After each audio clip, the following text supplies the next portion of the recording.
Hello there. Hey, what's up, man? How you doing? Hey, how you doing?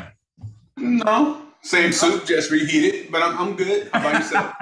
Yeah, yeah. Well, here we are, another week, another accountability club. So I'm looking forward to this. Actually, Yeah, there's man. a lot Yeah, that I think happened this week. I think probably for both of us, a lot to share, and we'll see how well we did on our self-assigned homework and everything. I But know, first right? and foremost, how was your week? Week was great, man. Busy as ever, of course. Work, Mhm. engineers, what I do, but Right. music wise, I mean, it's productive. I have learned that I am still waking up my voice. Oh, So yes, that's right. yeah, I'll go into that in more detail later. But when I was It's going through been my dormant for a tapes, while, I imagine, right? yeah, it has been seriously dormant, and I was just like, "Yo, I need to, yeah, I gotta work on it." But other than that, no, it was a really good week. It was a really good week. I know how you feel. There was because my primary instrument is my voice, and Yeah, there were about two, I'd say, good 2 solid years that I wasn't really using it because I was so focused on learning orchestration and film scoring and all that sort of stuff that I was just really just tied to the computer. yeah. And at the end of those 2 years, there were certain things I used to be able to do with ease, and I couldn't do it anymore. It actually was a little scary. I was just like, "What is going on?" And so I had to like recondition and rework out my voice in order to get to where I was, and it took many months, actually, many months. So Yeah, that's what I'm learning, right? And because I was the same way, because I used to sing like all the time, even though like primarily I play keys and whatever, but it's like for a long time, like I even with me having a deep voice, my range is still pretty decent. mhm. And I went to go use it this week as the singer. I was like, yo, why does it seem like this is like taking like a serious effort to do this? So did you think it was going to be easier? No, I didn't think it was going to be easy, but I didn't think it was going to be that difficult for me to Okay. really just hit the notes that I needed to hit. And Yeah. I'm not even talking about going into my falsetto. I'm literally talking about just using my normal range, Yeah. right? And I Yeah. was like, okay, yeah. Yeah. It's an interesting thing. I would teach some singing lessons to some kids and everything back in the day, and I would just try to tell them in like the voice, it's a muscle, and just like you Yeah, were going to go to the gym, you got to work it out almost on a regular, maybe even a daily basis if you need it to happen. And for the kids, I would have them do like sit ups and jumping jacks and I don't know if I had them do push-ups or burpees or something just to get warmed up. yeah, I know their yeah. parents were like, really, right? But it's true. It's because you kind of have to warm up your It's system. the blood flow. It's the blood flow It that is a has to blood really flow. happen. It's Has an to be there. airflow. I mean, everything just works in to produce that sound. So you Yeah, have to really kind of be in a decent shape. In other words, to sustain certain notes and to get high, low, whatever. Um, well, yeah, especially yeah, your lung capacity has to be there, you yeah, know, and right, especially your lung capacity. And yeah. my lung capacity is great, Mhm. finally is back to where it should be. Right. But it's just, yeah, like you were saying, like my vocal cords were like, hey, not so fast, buddy. Hey, take your time, buddy. You know what I mean? It was Right. like, you gotta work yourself back into it. So, It's true.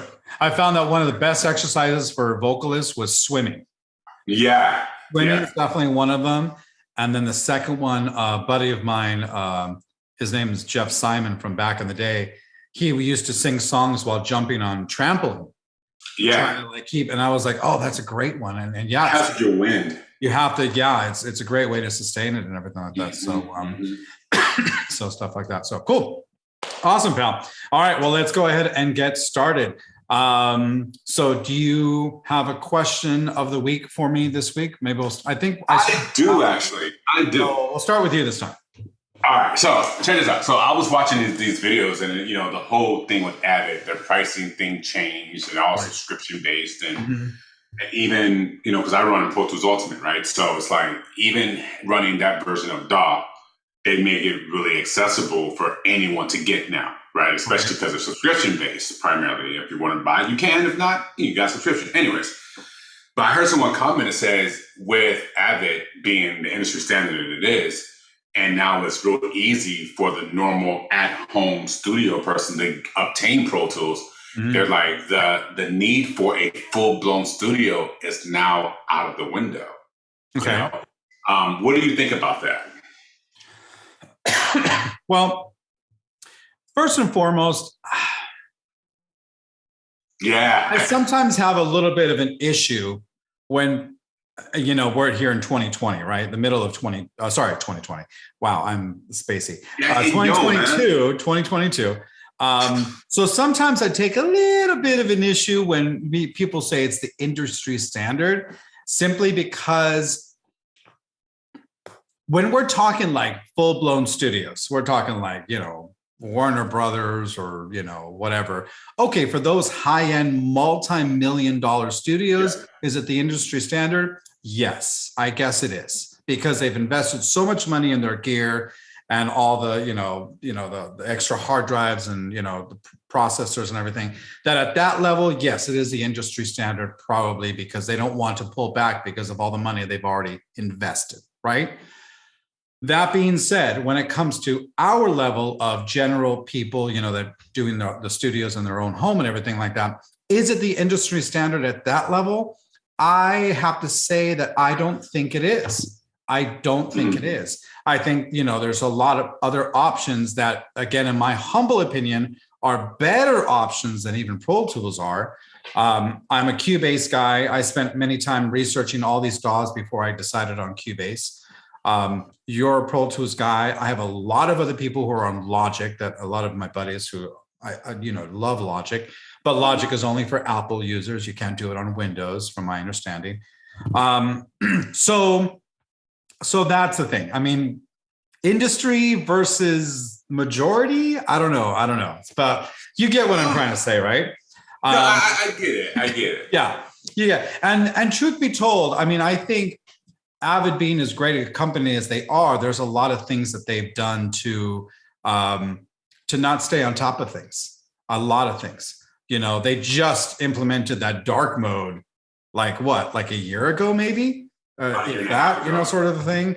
And it still kind of looks like it's like from 1998. You know what I'm trying to say? But it's still really strong. But their MIDI, not so good. Their MIDI editing capabilities may not be as strong as it is, let's say, in Cubase, which is one of the major reasons that I picked Cubase. So anyway, that all being said, I personally try to stay away from subscription-based platforms, payments, what have you. There's some that we don't have much of a choice for, so we just got to do it.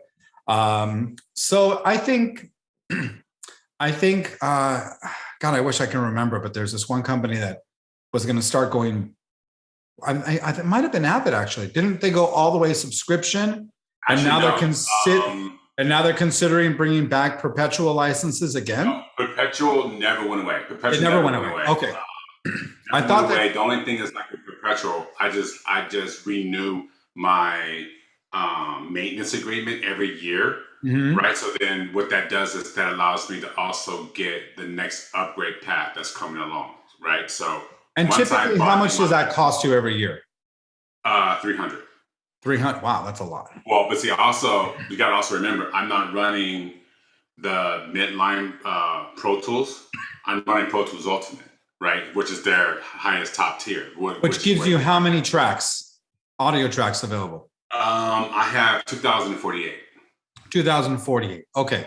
Which is a lot. I mean, I don't think you're ever going to need that much. Well, no, and that's the biggest thing, right? It's because you got to also remember I'm running DSPs, I'm running all this other stuff, right? And from the thing is, the way Pro Tools works is like it depends on the bit depth of your session, right? Because see, if I'm most of my sessions I'm running at 9632, so and that puts me at 2048 tracks, audio tracks. Oh, I see what you're saying. You know what I'm saying? So it doubles. If I'm running it higher, or if I'm running it lower, of course that gives me more.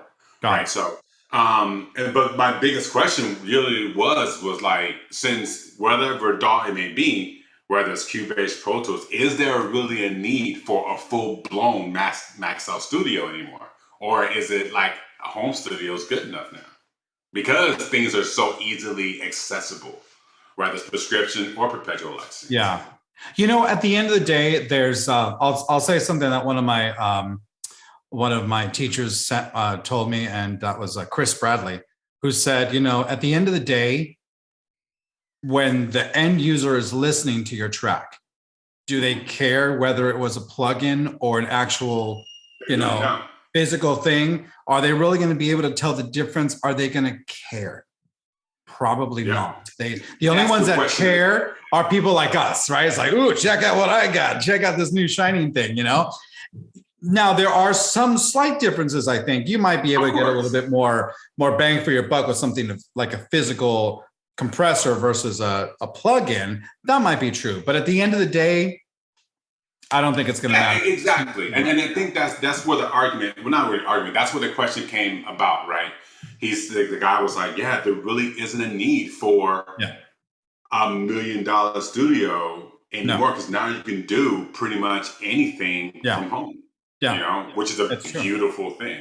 You know, and I love running Avid because I can take my session and go to Warner Brothers and not worry about anything and just play. Right.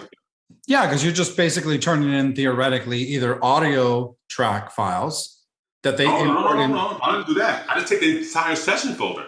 Right. Well, I was going to get to that. Actual session folder and just load up the same session, and I'm good. I don't have to export anything. I just here's my folder. And that's what I was going to get to. But first, if you don't have Pro Tools, like myself, and there are a lot of like film composers that don't, a lot of film composers I think use Cubase. So you export those audio tracks and they import them into Pro Tools. Or like you said, if you do have Pro Tools, you send the session and they can open the whole session over there, and that's taken care of there.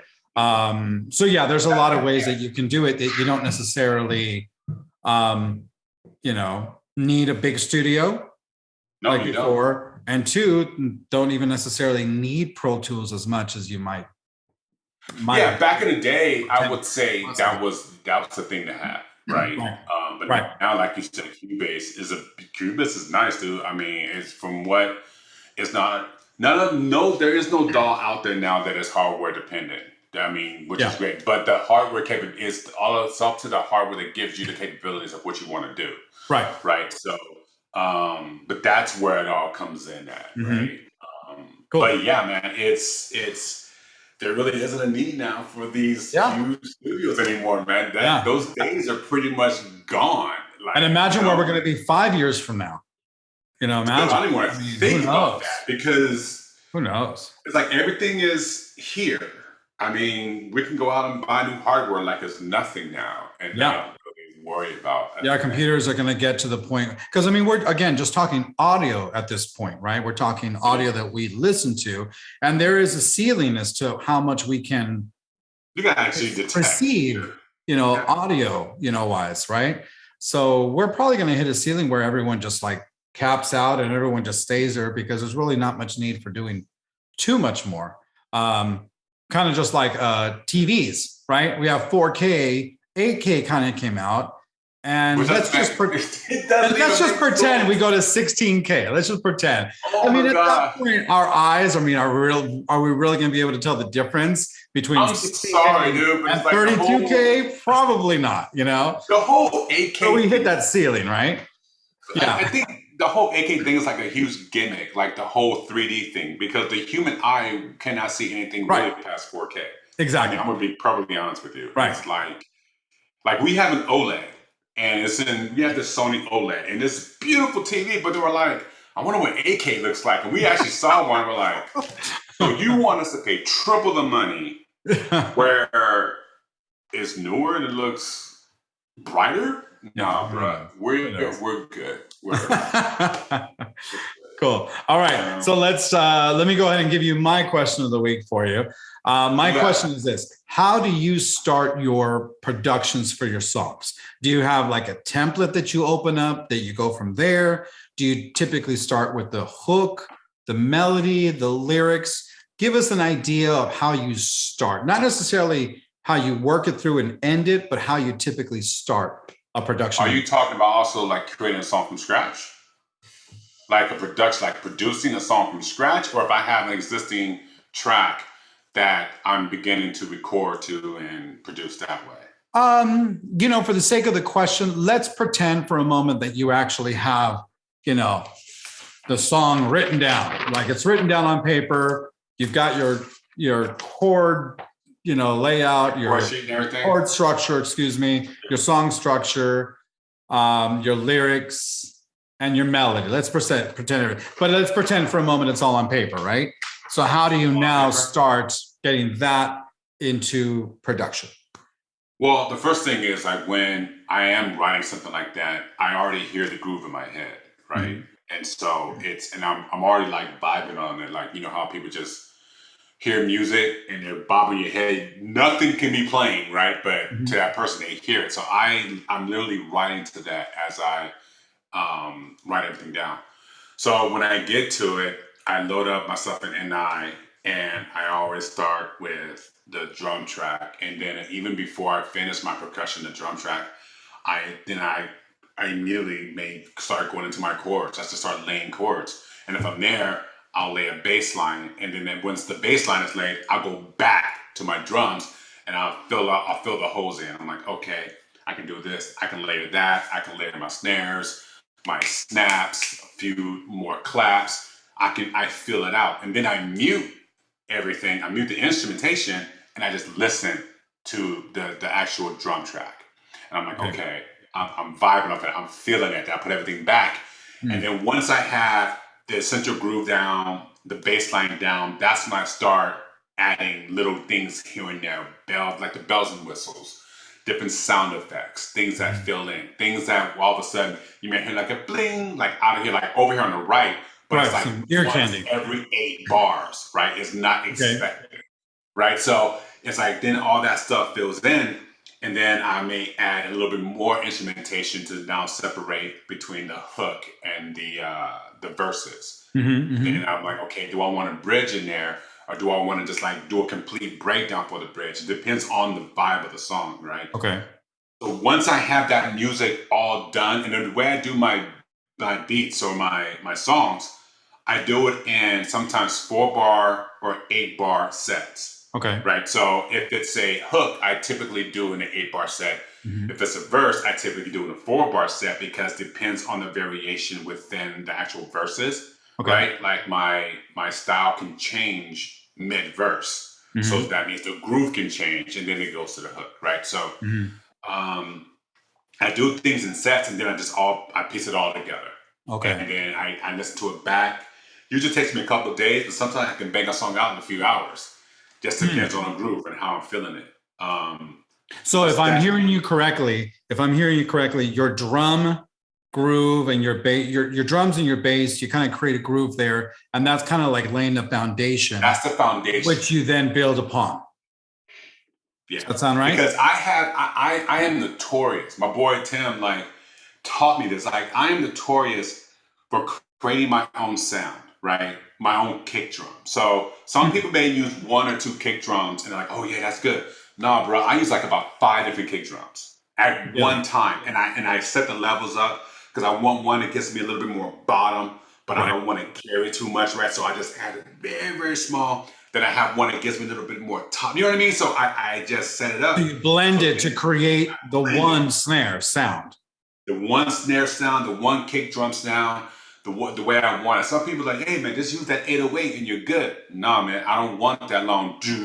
I don't want that. I want something that gives me good bottom, right? And when you structure your drums that way, you literally make your own sound. And that will take it so that people are like, oh man, I got them sounds out of like the MPC or Native Instruments or out of Reason. I got that same kick drum. Now when you listen to my kick drums, you don't know where it came from. Right. Because multiple sources. Exactly. And I can take the same set of 5 kick drums, but then change the level on each one and it sounds completely different. That's true. That makes sense. Now, so you're doing typically 5 per snare. Do you do 2 or 3 for the bass drum? Do you do 2 or 3 for the hi-hats and the hi-hats is a little bit fun because I love to pan, right?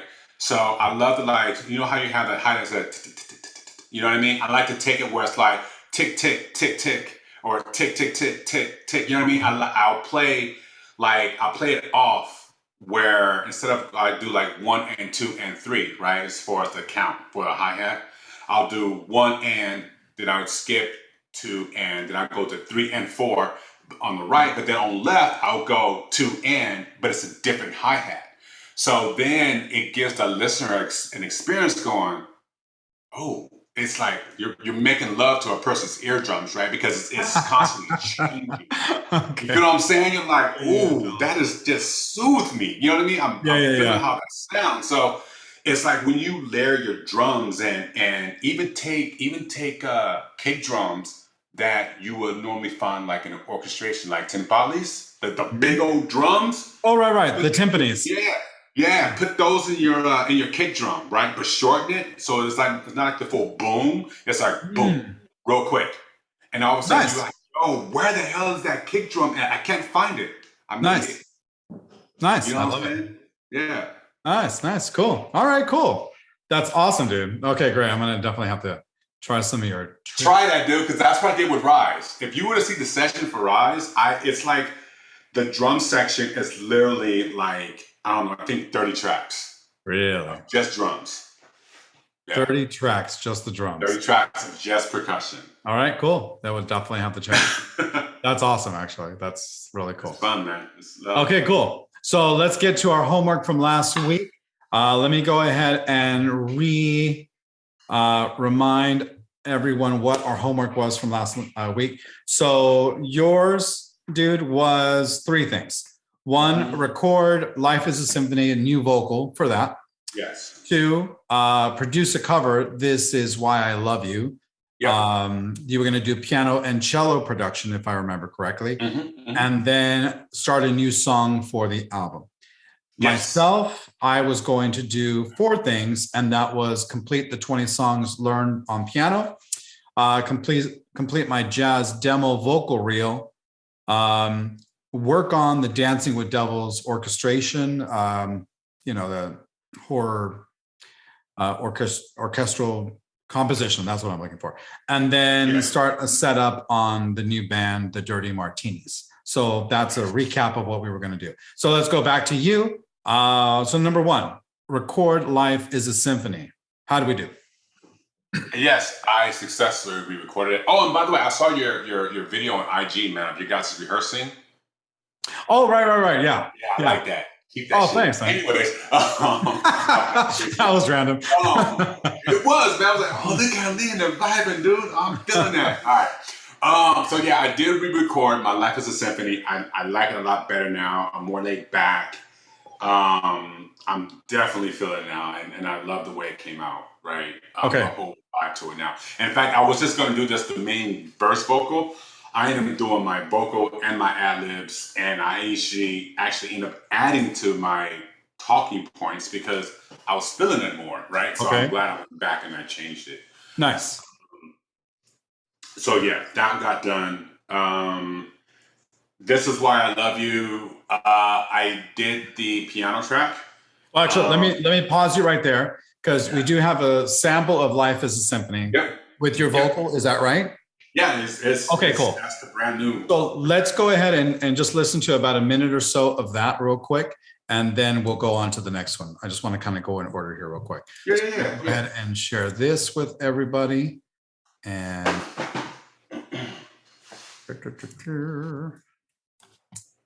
all right, here we go. All right, so let's go ahead and listen to about a minute or so of this. Here we go. Life is a Symphony. Yeah. I'm about to tell a little story. A little story about how I got started. About how my journey began. Yeah. Life is like a symphony, written and composed by me. Oh, but life's on stage under the spotlight, with each note that's played on time. Yeah. Chapter 1, that first movement. Started out at a young age, 6 years old, the first time I heard the music play. I remember playing those ivories. The sound was so beautiful that I was hooked blindly. And then I learned to play cello to be exact. And shortly after that, that's when I learned the sax. And that's when I saw that all music looked the same on paper, and that's a fact. Now as a teenager, I found my voice, and I can sing the notes when I was given the choice. And I can sing in the choir, church and school, and the music was heard. It was beautiful, and it all came from me. No fabrication right here, no lip sync. I'm on a journey to a better me. Graduation's round the corner, let's go and see. But little did I know that I'm destined for a bigger show. Set on the road stage so you can know just who I am as my life flows. I am a human, just look at me and see me for who I be. My life is written like a symphony, and each movement is a chapter in my journey. Life is like a symphony, written and composed by me. Composed by me, composed by me. My life's on stage under the spotlight, with each note that's played on time. Each note just played on time. Each note just played on time. Nice, dude. Sounding good. Yeah, it's getting there. Sounding really good. I love how it's blending together. It totally works. It totally works. That's great. Congratulations. That's literally my story too, like how I started. It really nice. is. And so is there still work to be done on this one, or is it done, or I'm what? just going to bring up my main vocal a little bit. Okay, cool. Other than that, that's pretty much it. I dig it. Yeah, and then I'm just going to do my Atmos master on it, and it's a done deal. Nice. Great. Congratulations. That sounds really great. Okay, moving on to the next one. Produce the cover. This is Why I Love You. Tell us about that. Yes, so that's the one I was talking about, how my voice seriously needs to wake up. And so there are no vocals on it yet. I'm so working on it. But this one is all piano. I have the sheet music for it, but I completely revamped the sheet music. I played it like right here, like nonstop, and it was an experience, man. I did the MIDI and Pro Tools. Using of course, Contact. Hey man, I gotta put out that. My condolences. My condolences. But hey, it worked, man. It sounded great. You'll hear it. You'll hear it. I'm totally messing with you, dude. and there's like literally no audio. I didn't change anything or anything like that. Only thing on there, I don't think there's reverb on it. Okay. All right. Did you do the cello, or is it just the piano? Cello's not there yet because Okay. I was really feeling the piano, right? And got it. Now I'm going to go back. Next thing I want to do, that's will be part of my homework, I guess, for this week. Right. We'll reassign. Okay, cool. Let me just go ahead and listen to a minute of that or so. And here we go.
Nice. Beautiful.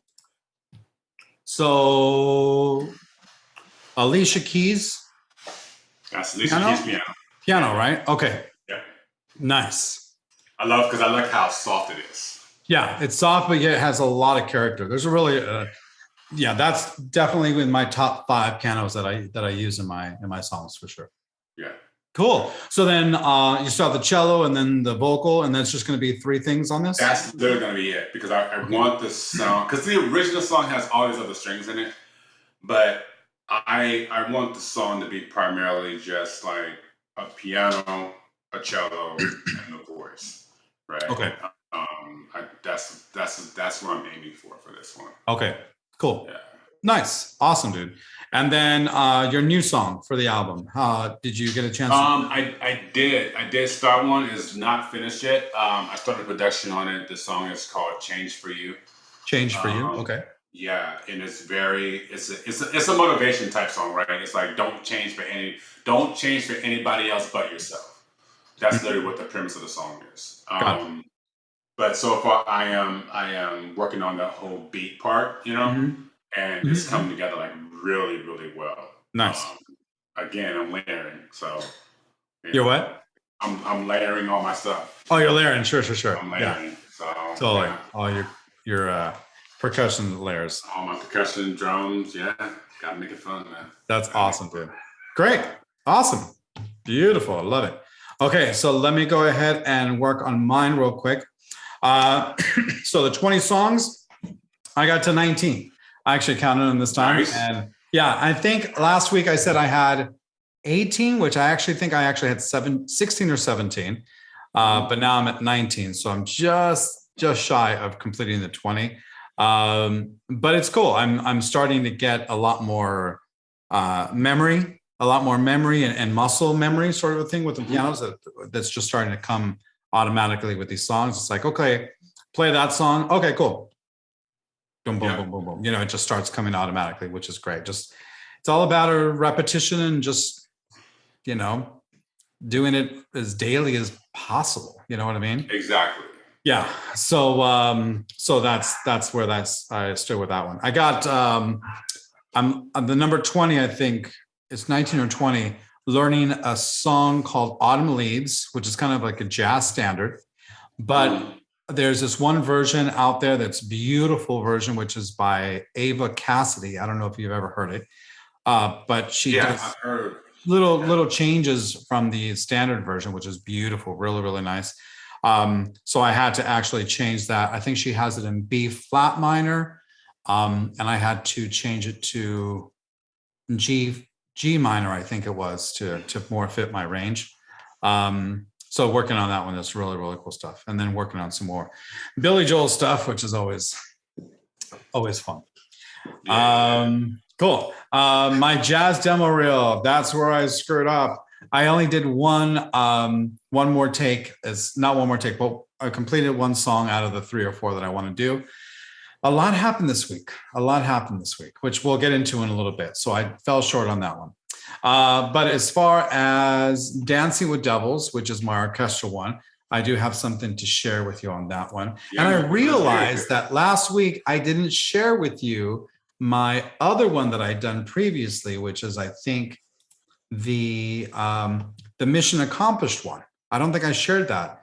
So it's only about a minute long. Let me share that one, and then we'll go into Dancing with Devils. Yeah, man, let's hear them. And then you let me know what you think. And here we go. Let's give it a shot. Yeah. All right, so this one's Mission Accomplished.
So that one was from last week. A lot of time I spent on that one with the mixing.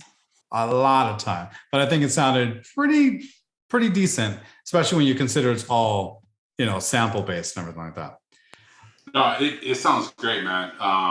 It's almost like that literally would be like an end credits type deal, and I can definitely see that, right? And you can even like chop it up to where it's like you can almost like you can take parts out and use it for like in different sections. You necessarily don't have to have the entire thing going along because how many times it changes, right? So I can literally see it like something being used that way. My approach in composing it was kind of like an action sequence sort of thing, something that you might find like in Mission Impossible movies, sort of a thing, which I love those movies, and they have a lot of really great orchestration and compositions to those. So that's kind of what it was based coming from that era. And then the next one is called Dancing with Devils. Now this is a kind of a work in progress, and I started getting into the production of, well, rather the orchestration of things. And this one's a little bit more like a theme, kind of like a scary movie, haunting, but hopefully beautiful at the same time. So let me go ahead and share this one. And this one is a work in progress. Here we go. So this is Dancing with Devils.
So Actually, I like that a lot, dude.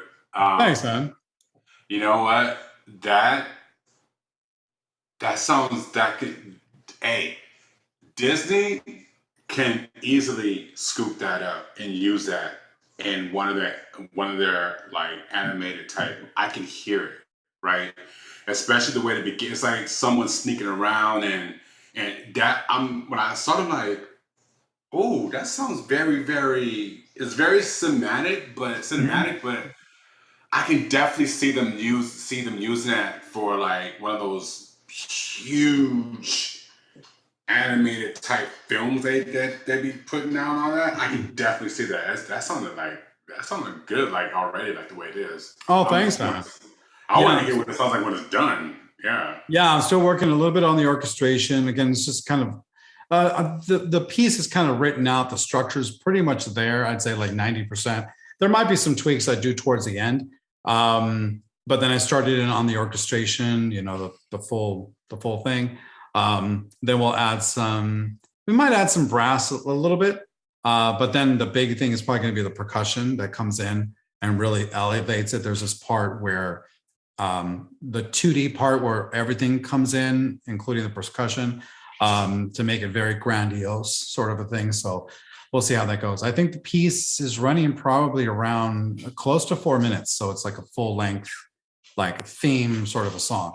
I love it. Composition. So thanks, man. I'm digging it. It's a lot of fun to work on, and I really like what I'm hearing as far as the melody and everything. So I'm going to keep working at it. So hopefully I'll have a little bit more to share with you next week. Yeah, dude, it sounds great so far. Cool. Thank you. And then my fourth one is the Dirty Martinis setup. I actually did this. So I actually went ahead and bought the domain, which is going to be the dirtymartinis.band. Then I also got the Instagram, and I got the Twitter, and I got the TikTok. That's it. So I got all those four things kind of set up. And so that one was complete, which is great. And actually, some more to share with you.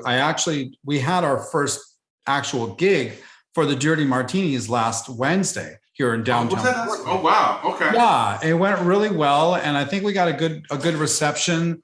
Some people were asking about our where they can find us and everything, so that was kind of cool. See? And then that was, but that was that. There was also a new gig on the horizon, so hopefully we'll actually have another gig coming up in September.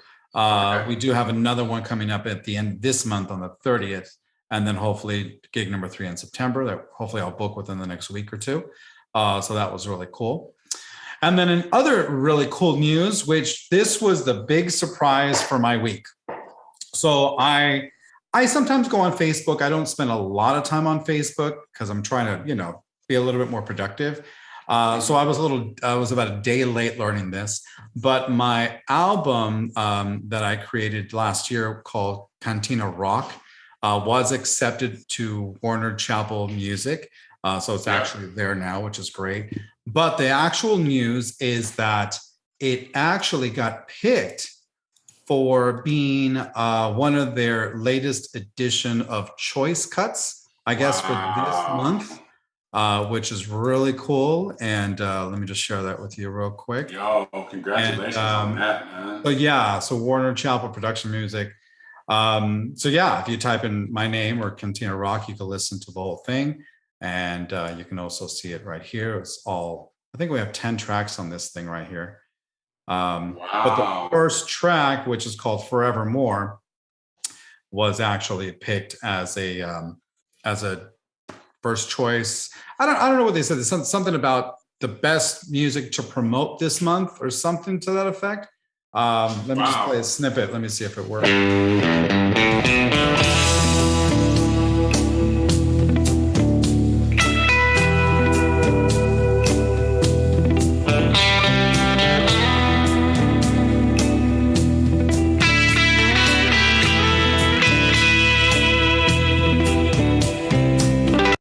So yeah, just a little bit of a snippet. So yeah, you can listen to the whole album if you go to warnerchappellpm.com, type in my name or Cantina Rock, and you can listen to the whole thing. But that song specifically that I just played was picked as a top thing to promote this month. So that'd be kind of cool because congratulations on that. Thanks, man. I was super surprised because that means that theoretically, because they're promoting it, that I'll get some placements on it. We'll see. This is kind of my first venture as far as a full album into production music and sync music. So we'll see how that all turns out. So that was kind of cool.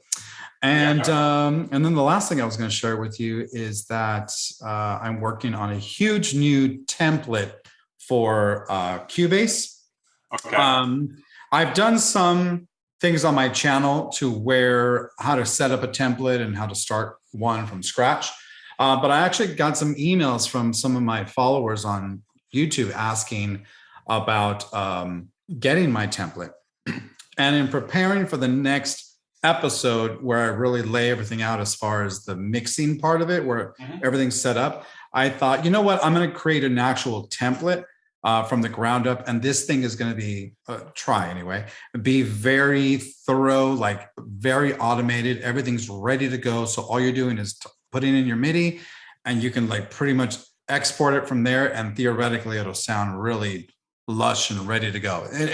In the effort to try to save a lot of time, right? So I'm working on that. It's a lot of work, dude. A lot of work.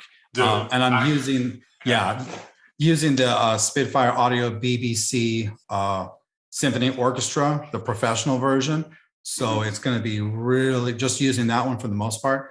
going to be laid out. So I've been working on that a lot this week too. So I have the same thing set up for when I do for my sessions in Pro Tools before I track everything in. But I have this is like when I do my mastering. I have two of them set up for the normal stereo mastering, and I have a template set up for Atmos, and it's the same deal, right? All my bus tracks are there. Everything is there already. Everything's already routed. So then all I got to do is just import the audio and do what I'm going to do. So got it. having templates is a beautiful thing. Yeah, that's for sure. It makes the workflow a lot easier and a lot faster. Makes life all. But it takes time to set it up. Because I remember when I did my Atmos template, man, that thing took like almost forever because I have to do all the objects and link it to here. And Atmos one was the one that took the longest one because there's different objects. Everything is mostly object based. There's objects and then there's the bed. The bed is like your stereo or whatever, but the bed is also 7.1.2. So it's like I have, and I use the beds for the reverb. Okay. For like the with the cinematic rooms reverb. That's where all the reverb is coming. It's going through all the beds. I have two beds. I have a music bed. I have a vocal bed. Then I have like I think 50 objects set up in Atmos, right, for all the sounds and all that. So it took. I know what you mean. Like it takes a while to set up. Yeah, it really does. But once you have it, it's beautiful. You just load it up and you're in. Yeah, it's nuts because, like, let's say just the strings, right? In BBC, you can have your violin leader and then your violin section, violin one section. But within that violin one section, there's probably about, and I don't think I'm very far off, there's probably around like 14 to 16 different articulations just for the section. Now, multiply those 15, 16 articulations by all the instruments of the string section, plus all the instruments of the brass section, woodwinds, percussion, tune percussion, and all the articulations that you have. There's so much work that needs to be done, and a lot of tweaking as far as delay compensation, as far as levels, so everyone's kind of like within the same level, so nothing's blown out, nothing's too soft. So there's so much to go through and just tweak. So that's what I think I want to get into, because right now when I'm actually doing composing, I use Sibelius. I'm thinking I'm gonna dive into. I want to check out Dorico. I love Dorico, but the only thing is I would have to see. My biggest thing is if I'm going from Dorico into Pro Tools, how would that work? Like I would need to figure out how I would convert the MIDI into audio, because I know Dorico plugs directly into Cubase, just as Sibelius does the same for Pro Tools because it's all Avid. So I definitely want to see, because loading up my contact instruments in Sibelius is rather difficult because it's not as straightforward. You know what I mean? Dorico is, right? That's why I do a lot of my MIDI stuff inside of Pro Tools because of the way Sibelius is, right? So, and Pro Tools does the whole score sheeting too, but that makes sense. I definitely want to see it, but that makes sense. Cool. All right, so let's go real quick because we always try to keep this to about an hour. We might go a little over today, but real quick, last week's roadblocks for your homework. My voice. Your voice. yeah. Because I was doing This Is Why I Love You, and roadblock was the voice, right? Got it. Okay. I'm gearing it back up, and that's the only thing that really stopped me from completing that. All right. Nice. Yeah. What about you, man? Did you have any? Mine, the gig. I had to get ready for that gig, learning all the songs and getting everyone on the same page, lead sheet wise. It's a bit of a challenge sometimes. Man. Yeah. Getting the set list together, trying to make sure, because I had to bring in my own PA system to for the whole band. So I would say it was the gig this week that kind of like not a roadblock, but in a way a bit of a roadblock too, sort of thing. Yeah. Cool. All right, so let's go on to new homework real quick, and go ahead and assign yourself your new homework for next week. So let's go ahead and get started. All right. So for me, I want to try to record "Why I Love You" this week. I'm gonna keep pushing to try to get that done. Will I get it done? I'm not sure, but I'm going to keep pushing to try to do it. Right. Got to get this thing back in order. And also, I want to go ahead and record that new track I have as the music plays. And hold on one second. Something's up with my dog. Hold on. Give me a second. Yeah, go ahead. Hold on. Everything's okay. Okay, I'll have to edit that. I'll have to edit that out. Yeah, the dog just keeps barking. I'm like, what's up? And like thinking he's hurt or something, but no, she's fine. Okay, so let me start again. So, all right, cool. So let's go ahead into new homework. So go ahead and get us started, Cecil. Okay, so I want to try to do my another attempt to record "Why I Love You," providing that my voice, yes, the vocal. Okay. Providing that my voice cooperates, I get my range back. The next thing I want to do is also record that one song I have as the music plays, because I actually started writing the lyrics down to that. I was starting to really feel that song again. And also, I'm going to really... As the music plays, you're going to do what again? I'm going to record. Record what? The vocal. Vocal as well. Okay, got it. Yeah, because right now it's just it's only the track. Okay. And I'm going to try to be very, very ambitious this week. I'm going to also record to this brand new song. It's called "Home." Home. Yeah, it's vocal on that too. Vocal on that too.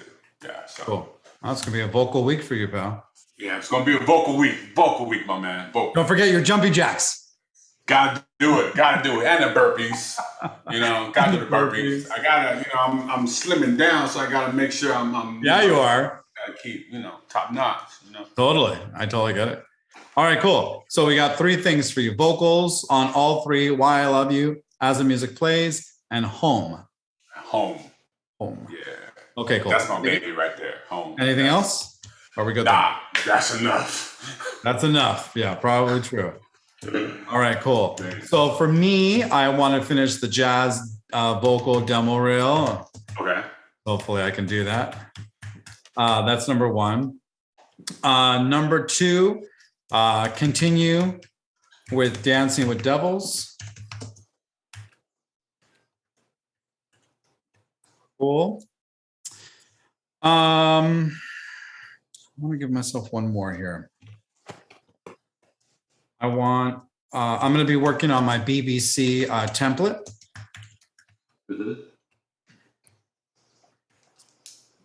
And then lastly, I'm going to see if I can also write a new song.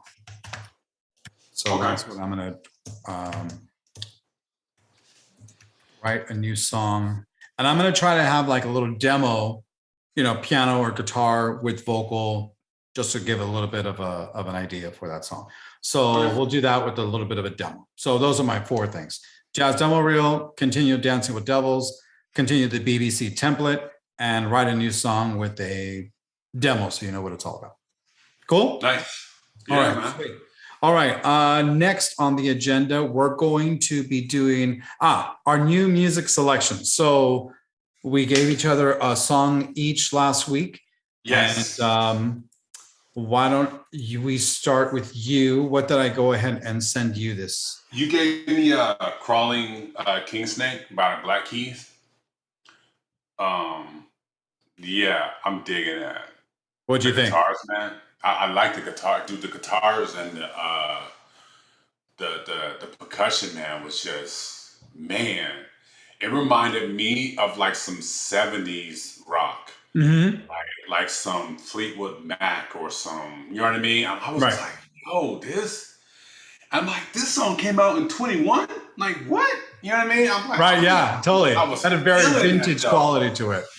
Yeah, man, and I love it. It had like that analog sound. You know what I mean? And that is a benefit of being in a bigger studio because you have more room to vibe out like that. That's true. That's true. You can do a live situation, play off of each other. Because I can see that being recorded live.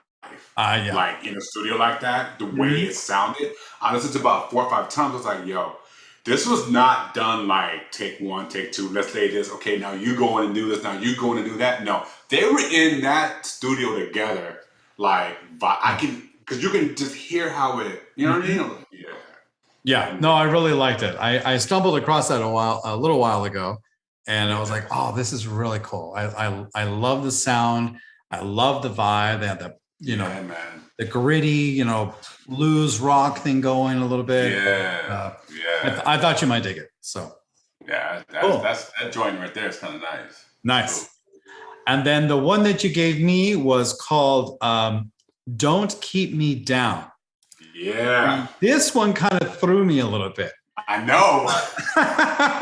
Because at first it's like, okay, cool. This sound cool. Okay, yeah, I guess so. And then it goes into some language that it's Korean. It's what? It's Korean. It's Korean. Okay. It's Korean. And that's where I was like, okay, what is, because I'm usually pretty good at picking out languages, but I couldn't do it on this one. And I didn't want to like look into it. I kind of wanted to keep trying to figure out if I can figure it out, but I did. It's Korean. So now let me ask you this. Am I imagining things, or was there a certain section in the song where it goes to French? It goes back and forth between English and Korean. But no French? It might be. Because I thought I just know Minsu. Minsu is a South Korean artist. Okay. Right? So, but I don't know the Adeline Park. That's who's on the song with him. So I don't know if she's also like singing in French. Yeah. I'm not sure. I thought I picked a little bit out, but I could be incorrect. Yeah. But it was cool. I really dug it. It's very subtle, it's smooth. It's got a great beat, a great vibe, but it's not overbearing. It's very like just kind of chill out. It's one of those that you'd be cruising down, PCH or something like with that, right? Am I right? Exactly, dude. Because I heard that song the first time I was on my Peloton while I was in the class, and all of a sudden I heard that groove. I was like, what is that? I'm like, what the hell is that? Because I started I've never heard, I've heard like a lot of vibe type songs before, right? Yeah. But I was on that bike, man, groove, and I was like, oh my God, what? And I looked it up, and I found it on Apple Music. I was like, there's no lyrics, but now listen, I'm like, what is he saying? I looked up, he's South Korean. Oh, wow. I'm like, wow, but the song is called like "Don't Keep Me Down." Right, like, yeah. I am feeling that song. Threw me off, right? That's like my theme song. Man, that was like my theme song for like a month, dude. That's all I played for like a month straight. Oh, wow. So she was like, yo, really? I said, yes. Yeah. No, but I really liked it. I really, really liked it. It was super cool. Yeah.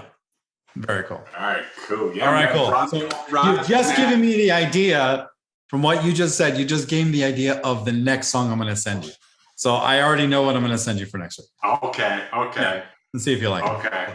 Right. Okay, cool, dude. All right. So I guess that's it for today. I hope you have an awesome week. Very productive. We got both of our homeworks on there, and we'll see how close we get next week. I think we did pretty decently. You did better than I did this week. But overall, I think we're being productive, which is the whole point. I want to give you a quick update, dude. As you know, like my single Rise dropped this past Friday. Oh yeah, how's it doing? Dude, I have 9,700 streams on it right now. 9,700. Yeah. There it is right there. Nice. Look at that. Yeah.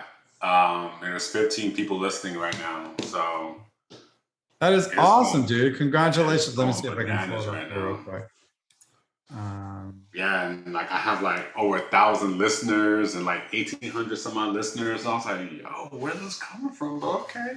Let me share that real quick. Let's see. Oops, not the wrong one. Let's do this one. There we go. There it is. Yeah, that's it. Cool. Nice. That's awesome, dude. Yeah. Okay, so Rise, that just came out like That's a week what ago, just right? came out. Yeah, it came out this past Friday. Nice. This past Friday, like on my profile now, it says like I have like 1,800 whatever listeners, and Bravo. That is awesome, dude. It's taking off, man. Congratulations. That's so cool.